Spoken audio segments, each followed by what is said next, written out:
Hey there, movie fans. Welcome to the blues of September 2018.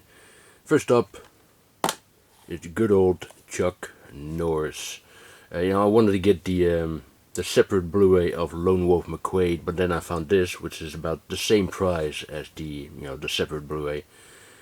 And so I thought, why not grab this one? It includes the Delta Force, which I already have. Lone Wolf McQuade, I haven't seen this movie for ages, and Code of Silence, which I've never seen before. So I will be looking forward to check these films out in November, because, October, I'm watching horror movies.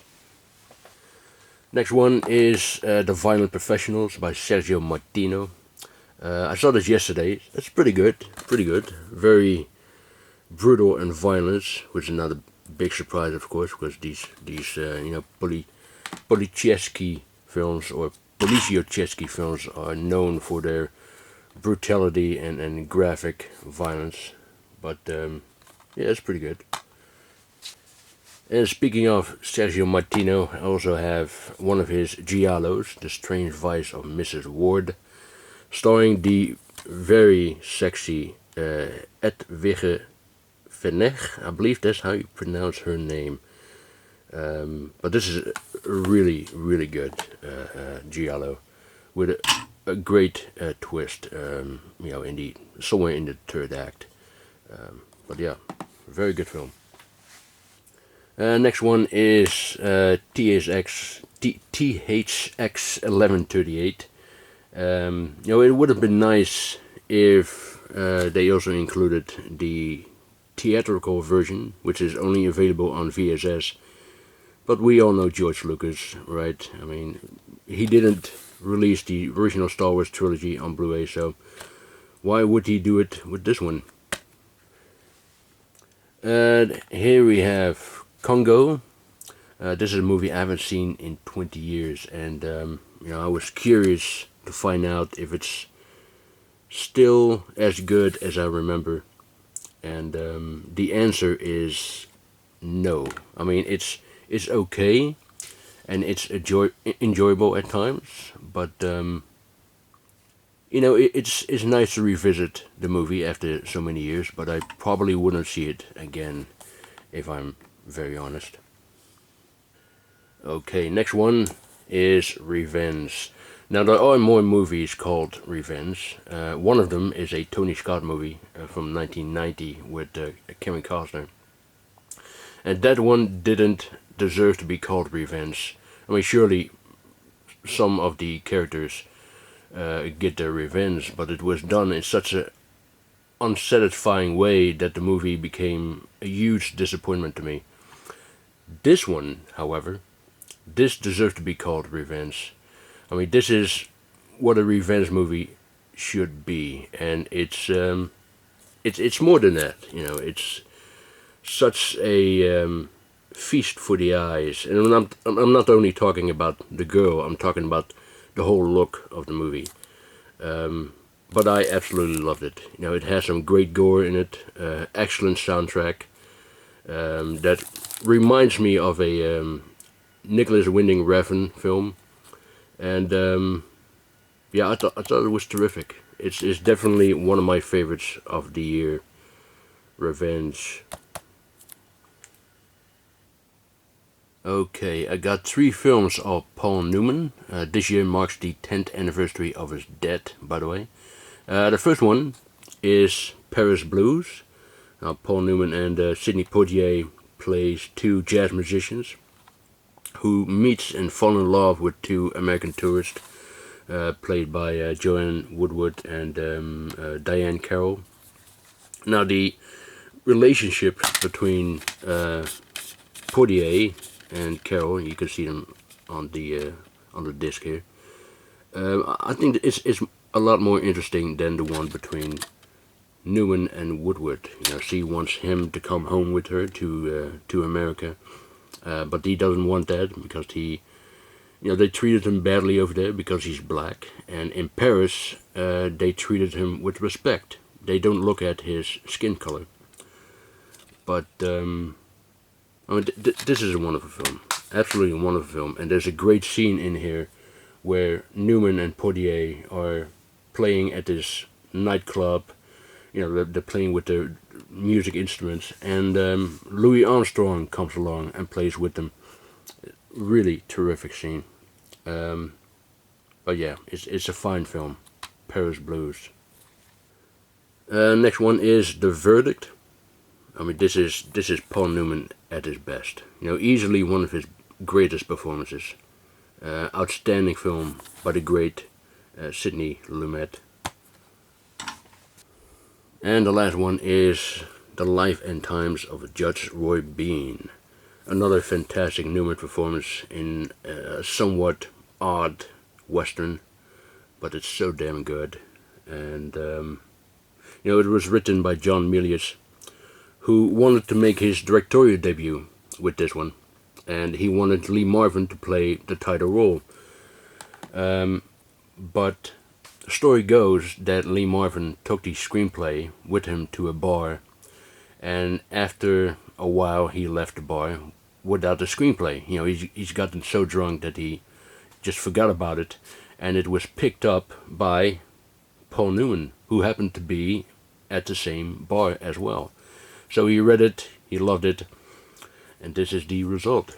And of course Milius was not happy about it. He really wanted to direct this film himself, but he finally did direct his first film a year later with Dillinger. But yeah, it's great that this film finally has a Blu-ray release. I've been waiting for a long time for that one. Also picked up the German steelbook of Avengers Infinity War, which looks very nice. I mean, I rather wish they used the the original poster art there, but anyway. I was curious how they were going to pull this off with so many characters in one movie. But they did a really good job. They gave all these characters a fair amount of screen time. Some of them has more screen time than others, but overall it works, in my opinion.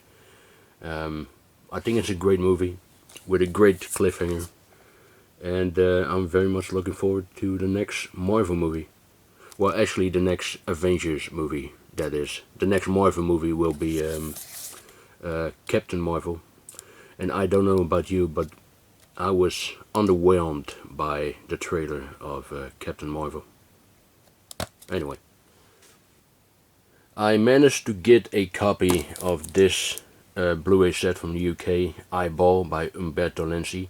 This was sold out very, very quickly. In fact, it was sold out before it was even released, And I didn't get it until a week after the release date, so there was a moment where I thought, well, I'm not going to get this. I don't know what happens, but I probably won't get it because it's sold out so quickly. But as you can see, I got a copy, and I'm very happy with it, of course. Now, they will be releasing a regular edition of this, but without the slipcase and the the art cards, lobby cards, and the booklets and all that. But yeah, I'm glad I got my copy here, and I'm very much looking forward to check this out in October. I picked up two titles from Indicator. Blue Color. This is a genuine brilliant film, absolutely brilliant film. Fantastic performances by all the actors, especially Richard Pryor. Pryor, he was never better, if you ask me. He was a great comedian, of course, but he was also a great actor, which he showed in this film. And I think this is his best performance. It absolutely is. Great film. And the other title from Indicator, aka Powerhouse, is The Eyes of Lauren Mars. Which I think you can describe this as an American giallo, directed by Irvin Kershner, who is the director of Star Wars Episode 5, Empire Strikes Back, and written by John Carpenter. So that's very interesting. I haven't seen this movie for a long while, so I'd like to revisit this one very soon. And last but not least, I also picked up this beautiful box set of the Deer Hunter. This is the 40th anniversary edition, which includes the 4K Blu-ray, the regular Blu-ray, bonus disc, and the CD soundtrack. Very, very beautiful release, this one.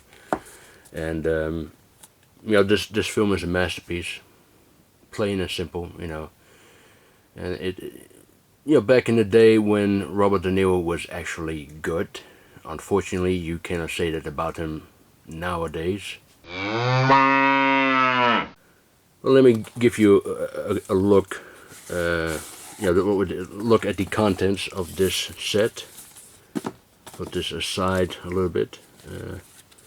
Here we have some picture cards, which are still haven't opened it yet. This is the screenplay of The Man Who Came to Play. Now, Michael Cimino, the writer-director of The Deer Hunter, he based his screenplay on this screenplay. So I guess you could call it the original version of The Deer Hunter. I don't know exactly what the differences are because I haven't read it yet, but it's a nice little extra that comes with the set. Then here we have the collector's edition booklet. Here is De Niro with John Savage. And here is John Cazale. Oh, sorry, my camera doesn't want to pick it up. No, sorry about that. But John Cazale, he died before the shooting of this film ended. He had cancer, and Cimino knew about it, but he hired him anyway without telling the studio. And of course, the studio found out about it and wanted Cazale fired, but Cimino wouldn't have that. And Meryl Streep, who was engaged to Cazale, or were they married? No, I believe they were engaged at that time. She threatened to leave the film, but in the end, the studio agreed to let them stay on.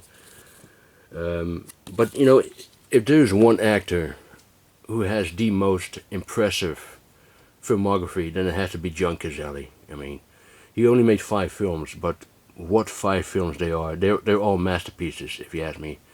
The Deer Hunter, The Godfather Part 2, Dog Day Afternoon, and The Conversation, all masterpieces. That's quite a filmography. I mean, that has to be next to James Dean's filmography, who only made 3 films. That has to be the most impressive filmography, of any actor, really. Oh, wait a minute, almost forgot. Of course, I have to show you this one. This has the disc inside. Ooh.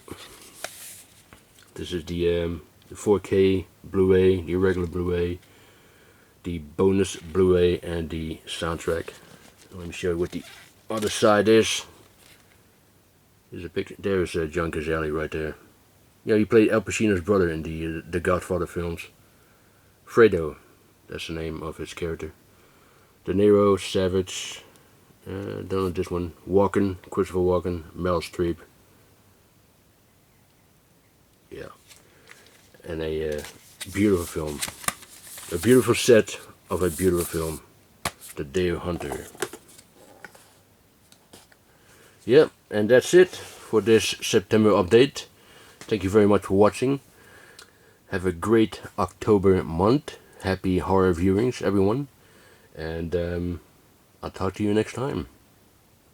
Bye.